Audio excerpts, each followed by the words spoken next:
Hello friends, welcome back to our YouTube channel North East Bloggers. आज हम लोग इस वीडियो में ये जो नई गाड़ी आई है मारुति सुजुकी की XL6, इसके कुछ खामियों के बारे में बात करेंगे। अक्सर आप लोगों ने वीडियो में देखा होगा कि लोग कंपनी की तरफ से जो भी फीचर्स गाड़ी में आते हैं उसके बारे में बात करते हैं, या फिर एज ए ओनर ड्राइव करने के बाद उनको क्या मिला क्या नहीं मिला उसके बारे में बात करते हैं। लेकिन दोस्तों, ये वीडियो काफ़ी अलग होने वाली है। हम लोग वैसा इसमें कुछ नहीं करेंगे। इस वीडियो में मैं उन चीज़ों को दर्शाना चाहूँगा जो अगर मारुति कंपनी ने इस गाड़ी में ऐड किए होते तो ज़्यादा से ज़्यादा 10 से 20 हज़ार का फ़र्क आता, क्योंकि 14 लाख 15 लाख रुपए में कोई अगर ये गाड़ी खरीदता भी है तो वो आदमी 10 और 20 हज़ार रुपया ज़्यादा होने पर वो अमाउंट भी पे करेगा। क्योंकि अगर वो फीचर्स कंपनी इसमें ऐड किए होते तो इस सेगमेंट की मार्केट में जितनी भी गाड़ियाँ जिस कंपनी की भी आती हो, मानता हूँ कमियाँ और खामियाँ सब में होगी, लेकिन ये गाड़ी उस वक्त अगर उन फीचर्स को ऐड किया जाता इस गाड़ी में जो अभी मैं इस वीडियो में बताने वाला हूं, तो शायद ये गाड़ी इस सेगमेंट की सबसे बेहतरीन गाड़ी होती।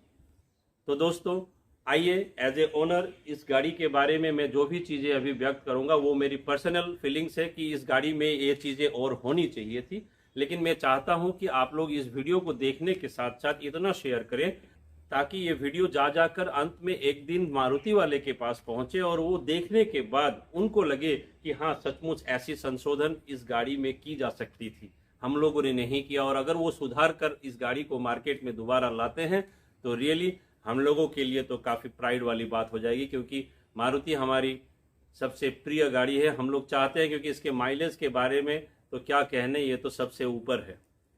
तो आइए दोस्तों आगे बढ़ते हैं, और आगे बढ़ते हुए इस वीडियो में इस गाड़ी के उन फीचर्स के बारे में जानते हैं जो अगर इस गाड़ी में होता तो ये गाड़ी कितनी अलग होती।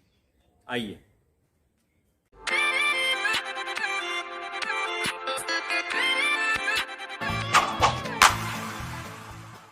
तो दोस्तों आइए आगे बढ़ते हुए इस गाड़ी की उन खामियों को जानते हैं जो एक्चुअली अभी तक आप लोगों ने कभी किसी वीडियो में शेयर करते हुए किसी को नहीं देखा होगा, क्योंकि अक्सर लोग जो एग्जिस्टिंग फीचर्स है उसी के बारे में बात करते हैं। तो दोस्तों ये वीडियो काफ़ी खास होगी, अंत तक जरूर बने रहिएगा और आगे साथ में देखते रहिएगा। आप लोगों का कमेंट में जानना चाहूँगा कि आप लोग इस वीडियो को देखने के बाद क्या सोचते हैं, खासकर वो लोग जो इस गाड़ी के ओनर हैं, उनको ये डिफ़िकल्टीज महसूस हुई है या नहीं जो मुझे हुई है। तो दोस्तों सबसे पहली बात जो मैं आप लोगों से शेयर करना चाहूँगा, जो मुझे लगती है कि इस गाड़ी में एक प्रॉब्लम है, वो प्रॉब्लम क्या है। देखिए, इतना बढ़िया से इस गाड़ी का सिस्टम बनाया हुआ है कि साउंड प्रूफ है। इंजन का साउंड ऑलमोस्ट 80% तक कट ऑफ हो जाता है, गाड़ी के अंदर सुनाई नहीं देती है जब ग्लासेस वगैरह बंद रहती है। लेकिन फिर भी जब गाड़ी का एसी चलता है, एसी का मोटर ऑन होता है, या फिर गाड़ी का फैन चलता है, फैन का मोटर ऑन होता है, तो वो कट कट साउंड इतना ज़्यादा है कि आप विश्वास नहीं करेंगे, वो अंदर तक सुनाई देता है। कभी कभी मन में डर भी लगता है कि ये खट सा साउंड इंजन से क्या आया। तो जहां तक मुझे ध्यान में है, अगर इस साउंड को कंपनी रेक्टिफाई करती कुछ डिमिनाइज करने के लिए, तो ये गाड़ी नॉर्मल से ज़्यादा साउंड प्रूफ होती। तो दोस्तों दूसरी बात जो इस गाड़ी में मुझे प्रॉब्लम के रूप में नज़र आई है, एक्चुअली वो आप लोगों से मैं शेयर करना चाहूँगा, वो ये कि लास्ट 30-35 ईयर्स में गाड़ी चलाते हुए जो मैंने एज ए ड्राइवर फील किया है, वो मैं आपको बताना चाहूँगा कि ये जो दो वाइपर्स लगे हुए हैं, ये दो वाइपर्स पैरेलल वाइपर्स हैं। जब भी चलती है कुछ यूँ चलती है साथ साथ पर, लेकिन मुझे पता नहीं क्यों कुछ खुंदक सा महसूस होता है अंदर से बैठे हुए उस ड्राइविंग सीट पर, क्योंकि हमेशा ये गाड़ी चलते समय जब भी कोई गंदगी महसूस होती है, मैं ग्लास को साफ करने के लिए वाइपर चलाता हूं, तो ये पैरेलल वाइपर्स कुछ इस तरीके से साफ होती है कि ड्राइवर के साइड में तो 100% साफ हो जाता है, लेकिन यहाँ पैसेंजर के साइड में, यहाँ आप देखिए, ये देख रहे हैं, ये आधा हिस्सा जो है ये गंदा का गंदा ही रह जाता है। काफ़ी खराब लगता है। पता नहीं आप लोगों को ये फील हुआ नहीं हुआ, मुझे तो काफ़ी फील होता है जब मैं को पैसेंजर के रूप में गाड़ी के अंदर बैठता हूं और अंदर शीशे से सब मुझे वो गंदगी दिखाई देती है, खासकर बारिश के मौसम में जब मुझे मेरा सामने का हिस्सा साफ दिखाई ही नहीं देता है। तो मैं क्या कहना चाहता हूं कि ये जो दो पैरेलल वाइपर्स इस गाड़ी में कंपनी ने दिए हैं, ये दो पैरेलल वाइपर्स नहीं होकर अगर डायगोनल वाइपर्स होते, कुछ इस तरीके से एक दूसरे के ऑपोजिट में चलते, तो जिस तरीके से ये पर्टिकुलर वाइपर ड्राइवर साइड में जाकर स्ट्रेट पूरा साफ करता, तो ये वाइपर अगर इस साइड में होती तो ये पूरा स्ट्रेट आकर यहाँ तक पूरा साफ करता, तो ना ये ग्लास कभी गंदा रहता, ना अंदर से को पैसेंजर को कभी कोई गंदगी दिखाई देती, पूरा का पूरा आईना साफ होता। कुछ इस तरीके से वाइपर चलता, ये मुझे फील हुई है। मैं चाहता हूं कि इस गाड़ी में ये संशोधन होनी चाहिए कि वाइपर्स को कुछ इस तरीके से डायगोनली सेटअप करे ताकि ग्लास पूरा क्लीन हो और चलाते समय जब अंदर से कोई बैठे तो उनको सामने का हिस्सा साफ नजर आना चाहिए। अभी आप क्या कहते हैं इसके बारे में कमेंट कर जरूर बताइएगा। और दोस्तों तीसरी बात जो सबसे ज़्यादा मुझे इस गाड़ी में खटकता है वो ये है कि रात जब होती है, अंधेरा जब होता है, तो सामने वाले लोग जो बैठे हुए होते हैं उनको काफ़ी सहूलियतें रहती हैं पीछे वाले लोगों के मुकाबले। वो इसलिए क्योंकि कंपनी ने दरवाजे तो 4 दिए हैं इस गाड़ी में, सामने के 2, पीछे के 2, लेकिन दरवाजे के नीचे डोर लैंप केवल 2 ही दिया है, जो सामने वाले दरवाजे के नीचे यहां आता है। देख रहे हैं ये लैंप, जब भी आप दरवाजा खोलते हैं रात में ये लैंप जब जलता है, इसकी रोशनी जब नीचे यहाँ जमीन पर पड़ती है तो काफी उजाला होता है, जिसके चलते सामने वाले जो भी लोग बैठे हुए होते हैं उन्हें उतरने में काफी सहूलियत रहती है क्योंकि फर्श दिखाई देता है। लेकिन यही चीज यहाँ पीछे वाले जो लोग बैठेंगे उनके लिए नहीं दी गई है, जो एक बहुत बड़ा कमी है। क्योंकि कितना रुपये का फर्क होता अगर कंपनी वही चीज इसमें ऐड कर देती। 2 लाइट ही तो ज्यादा देना था इनको, 2 दरवाजे के नीचे यहाँ, उससे ज्यादा तो नहीं करना था। अगर ये 2 लाइट कंपनी एक्स्ट्रा देती तो कितना रुपया का खर्चा एक्स्ट्रा आता, शायद ये चीज कंपनी ने कभी सोची नहीं होगी। आप लोगों को भी ये फील हुआ होगा, क्योंकि अगर ये लाइट यहाँ होता पिछले दरवाजे में भी तो यहाँ पीछे बैठे लोगों के लिए गाड़ी में चढ़ना और गाड़ी से उतरना रात के अंधेरे में काफ़ी आसान होता। ये चीज़ एक्चुअली कंपनी को देना चाहिए था। छोटी छोटी 2 लाइट है बस, ये मुझे लग रहा है, क्योंकि ये लाइट यहाँ ज़रूरी है मेरे हिसाब से। आपको क्या लगता है बताइएगा ज़रूर कभी, अगर आपने भी ये चीज़ फील किया हो। और चौथी चीज़ दोस्तों, मैं आपको एक और चीज़ दिखाना चाहता हूँ। इस गाड़ी में जो बूट है, इस बूट में भी एक बूट लैंप होना ज़रूरी था। चाहे ये बूट स्पेस कितना छोटा हो कितना बड़ा हो उससे मतलब नहीं है। रात को जब भी आप कुछ सामान रखने के लिए इस स्पेस का यूटिलाइज करेंगे तो आपको पता चलेगा कि यहाँ अंधेरा रहता है। उस साइड में तो टूल बॉक्स है, मुमकिन नहीं है, लेकिन कंपनी इस साइड में एक बूट लैंप दे सकती थी। एक छोटा सा बूट लैंप के लिए कितना खर्चा आता कंपनी को, वही मैं कह रहा हूं शुरू से कि 10 से 20 हजार रुपये का खर्चा अगर कंपनी एक्स्ट्रा करता इस गाड़ी में तो ये गाड़ी एक मस्त गाड़ी बन जाती। तो दोस्तों आइए आगे बढ़ते हैं।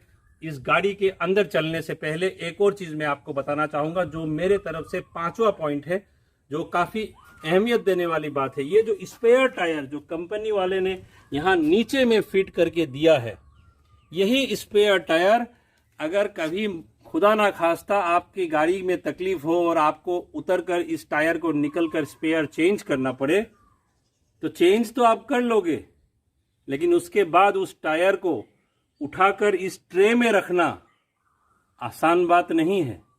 आप रेगुलर जिम भी जाओगे ना तो भी आपको सोचना पड़ेगा कि इतना भारी टायर को उठाकर अंदर ट्रे में मैं कैसे रखूं, क्योंकि ट्रे में आप रखेंगे तो ही ऊपर से नॉट आप कसने के लिए उसको उठाकर आप कस पाओगे, क्योंकि वही ट्रे में रखना और उस ट्रे को ऊपर उठाना आसान बात नहीं है।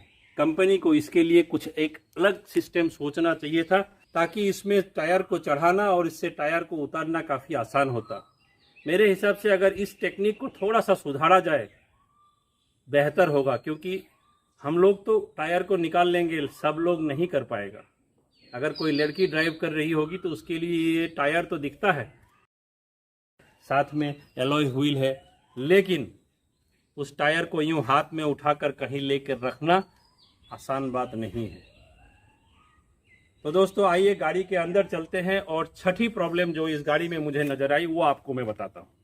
और दोस्तों मैं आपको दिखाना चाहूँगा इस गाड़ी में वो 6th प्रॉब्लम जो मुझे फील हुआ। एक्चुअली ज़रूरी है बताना, क्योंकि इस गाड़ी में ये जो दरवाज़ा है, इस दरवाजे में ये एक पोर्शन है जो एक्चुअली मैं दरवाजे को अगर बंद कर लेता हूँ तो इस तरीके से मुझे हाथ रखने का काम आता है। तो आप इधर से आओ, मैं अब दिखाना चाहूँगा प्रॉब्लम कहाँ है। इस दरवाजे के हिसाब से अगर मैं गाड़ी के अंदर बैठता हूं तो एक साइड में तो दरवाजे का जो हैंडल बना हुआ है उसमें मैं अपना हाथ रखता हूं, और दूसरे साइड में ये जो हैंडरेस्ट दिया हुआ है इस कैप्टन सीट में, मैं वहां अपना हाथ रखता हूं।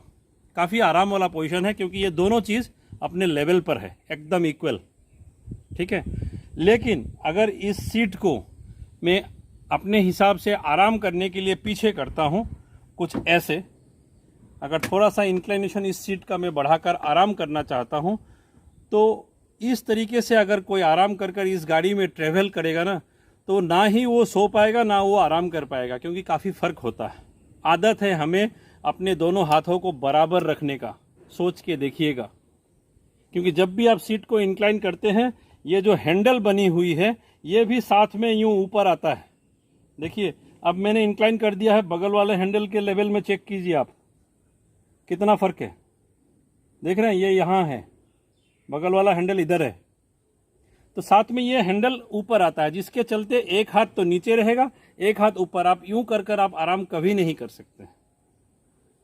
तो ये जो चीज़ है, कंपनी को चाहिए था कि इस चीज़ को भी आगे एडजस्ट करने के लिए ज़रूरत के समय पर एक यहाँ लीवर वगैरह कुछ देता, जैसे कि ये ऊपर जाता है ठीक हिसाब से थोड़ी कुछ पॉइंट्स के लिए, जितनी पॉइंट्स ये पीछे जाती है सीट, उतनी पॉइंट्स इसे नीचे जाने के लिए भी एडजस्टमेंट होना चाहिए था, ताकि हमारा हाथ बराबर रहता और यहाँ बैठने वाले को कोई मुश्किल महसूस नहीं होता। और 7th पॉइंट जो मैं आपको बताना चाहूँगा इस गाड़ी में जो मुझे लगा, वो इस ग्लास का है। देखिए बैक डोर में ये जो ग्लास लगी हुई है, इस बैक डोर का तो क्या कहना, इतना बड़ा दरवाज़ा है, लेकिन ये जो ग्लास यहाँ लगी हुई है इतना सा, इसको अंदर ले जाने के लिए कंपनी के पास इतना जगह कम हो गया। बताइए, अगर कोई ऐसा करके हाथ रखना चाहता है तो उसको कभी वो आराम नहीं मिलेगा जो आराम अगर ये ग्लास नहीं होती तो उसे समान जगह पर यूं रख कर मिलता। समझ रहे हैं आप, ये ग्लास के चलते यूं हाथ रखना आरामदायक नहीं है, चोट लगती है, ये नहीं होना चाहिए था। कंपनी को ये चीज़ देखनी चाहिए कि इतना सा ग्लास वो अंदर कर लेते, उसके लिए अलग से जगह वो बनाते, या फिर मशीन को उतना और डीप वो लेते, वो हो सकता था, इसमें किया नहीं गया है। और 8वां पॉइंट जो मैं आपको बताना चाहूँगा, वो फ़र्क महसूस होता है, क्योंकि हम लोग जो है, जब भी कोई चीज़ हमें मिलती है ना, उसमें थोड़ा सा भी अगर उसमें प्लस हो तो दिल बाग बाग हो जाता है। अगर मानिए मैं आपको एक चीज़ दे रहा हूँ और उसमें कहता हूँ कि भैया ये 2 पॉइंट उसके साथ फ्री है, तो क्या कहने, आपको तो वही चाहिए। ठीक उसी प्रकार से जब ये फ्रंट वाला जो सीट बना हुआ है, इस फ्रंट सीट के साथ में यहाँ नीचे में देखिए पॉकेट दिया गया है, देख रहे हैं, ये एक प्लास्टिक मैंने रख रखा है कलर डिफरेंस के लिए, ये पॉकेट दिया गया है। और ये जो कैप्टन सीट गाड़ी के पीछे यहाँ दिया गया है, इस कैप्टन सीट के पीछे में भी उसी टाइप का सीट कवर लगाया गया है जो इसमें है, सामने वाले में है, लेकिन यहाँ कोई पॉकेट का सिस्टम कंपनी ने नहीं दिया है। क्यों? कितना कपड़ा खर्च होता अगर कंपनी यहाँ पे पॉकेट बना कर देती, क्योंकि ये सेकंड सीट पर अगर पॉकेट होता तो क्या थर्ड रो वाले के लिए सुविधा नहीं होता। ये एक पॉइंट है जो कंपनी ने ध्यान नहीं दिया। मेरे हिसाब से सेकंड रो के जो सीट कवर्स आते हैं इनबिल्ट, उसमें फर्स्ट रो के जैसा पॉकेट होना लाजमी है। आप क्या कहते हैं इसके बारे में, मुझे कमेंट में लिख कर ज़रूर बताइएगा। और आइए अब मैं आपको 9th प्रॉब्लम जो इस गाड़ी में मुझे फील हुआ वो बताता हूँ। जब भी हम लोग इस गाड़ी में अंदर चलेंगे और थर्ड रो का इस्तेमाल करेंगे और यहाँ आकर जब बैठते हैं, तो यहाँ जो भी लोग बैठेंगे उनकी जो सहूलियतें यहाँ ध्यान दी गई है, बहुत खूब है। पानी के लिए जगह है, चार्जिंग पॉइंट एक दिया गया है, लेकिन मेरे हिसाब से यहाँ एक और चार्जिंग पॉइंट होना चाहिए था, 2 चार्जिंग पॉइंट यहाँ होना चाहिए था। ये सब छोटी छोटी चीज़ें हैं, इसमें ज़्यादा खर्चा नहीं आता कंपनी का, लेकिन अगर 2 चार्जिंग पॉइंट यहाँ देते तो यहाँ में जो लोग बैठे हुए रहते हैं उनको एक दूसरे का इंतज़ार नहीं करना पड़ता। अगर कभी किसी समय दोनों को एक साथ चार्ज करना पड़ जाए तो ये एक चार्जिंग पॉइंट यहाँ होना बहुत ज़रूरी था मेरे हिसाब से, जो कंपनी दे सकती थी लेकिन उन्होंने दिया नहीं है। आइए अब आगे चलते हैं। तो दोस्तों इस वीडियो में आज के लिए बस इतना ही। आप लोगों को ये वीडियो कैसा लगा कमेंट बॉक्स पर कमेंट कर जरूर बताइएगा। और अगर आप लोगों में से कोई आज इस वीडियो में नए हैं तो हमारे चैनल को सब्सक्राइब जरूर कीजिएगा, और हाँ, बेल बटन को प्रेस करना मत भूलिए ताकि आप हमारे आने वाले हर नए वीडियो को बराबर पा सकें। धन्यवाद।